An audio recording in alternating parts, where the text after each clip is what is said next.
we taking the whole section count together? Yes, Yeah. section 1.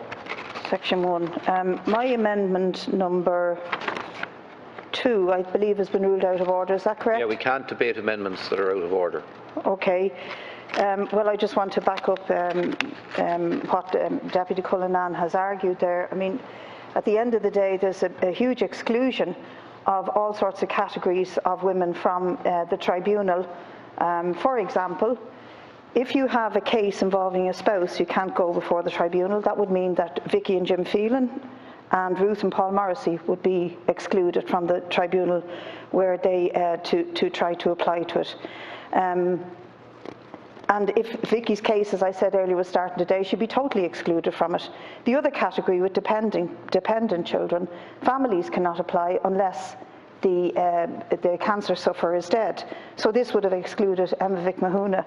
So I think there's a huge gap in this bill that doesn't allow for the representation that is required for families and for women.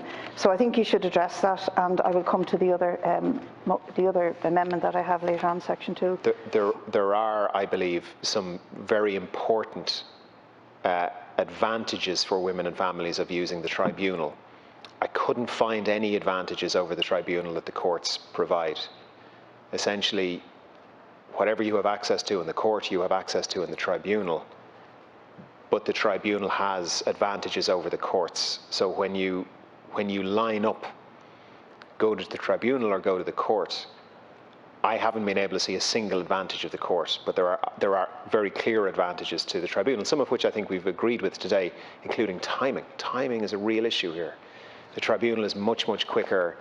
The premises have been set up specifically for this. There has been very good feedback in terms of the facilities and the facilities being appropriate, and it is set up very cognizant of the fact that this needs to be dealt with in as sensitive a way as possible. I think one of the points that was raised by several colleagues in second stage was around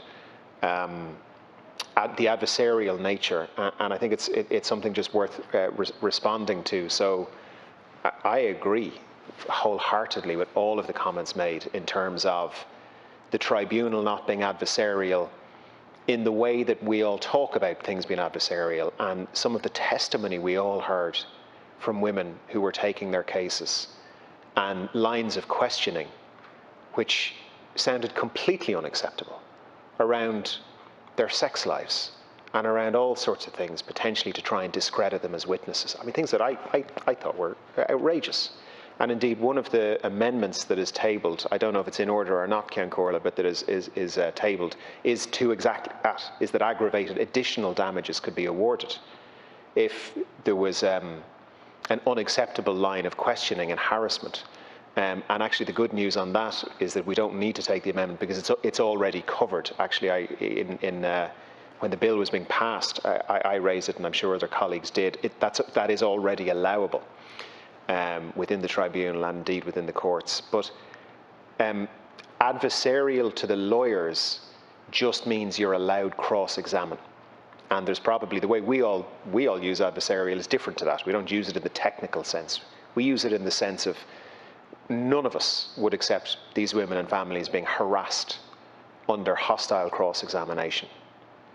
And the tribunal is very sensitive to that, and it's been set up to try and deal with that as well as it can be dealt with, but with one important caveat, which is cross-examination, which is what the lawyers call adversarial. That is part of the process. And indeed, in my own meetings with the 221+ group, they do accept that negligence has to be established. And it's accepted that for negligence to be established, questions have to be asked. And indeed, the labs have to be cross-examined. And so the tribunal is set up to be as unadversarial as possible in the sense of how we all use the term. But I think most people agree, and the 221+ group, certainly in their meetings with me, have agreed that negligence does need to be established. It's not a redress scheme. It's about establishing negligence, and then the state pays. And then the state has an indemnity agreement with the labs, and the state deals with all that end, but the state pays. And then Only 16 minutes I beg your remaining. pardon. I'll address the last point then very Yes, quickly. of course. Thank you, Cian Corla. It's in terms of eligibility. I am very sympathetic to expanding eligibility.